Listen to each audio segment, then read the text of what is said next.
aku potong rambut aku. Bercanda guys.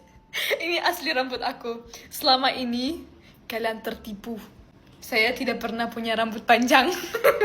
Jadi selama 1 tahun aku pakai extensions, nggak pernah pakai rambut asli aku. Dan sekarang setelah 1 tahun aku memutuskan untuk 1 hari nggak pakai extensions dan ini hasilnya. Rasanya kayak botak gitu. Cewek-cewek yang pernah pakai extensions pasti ngerti. Rasanya kayak botak, kayak nggak ada rambut gitu loh. Apalagi kan kalau cewek-cewek Indonesia mereka nggak pakai extensions, bagus karena rambutnya besar, gede, bagus, thick banget. Tapi rambut bule itu segini. Jadi jangan bilang bule beruntung banget.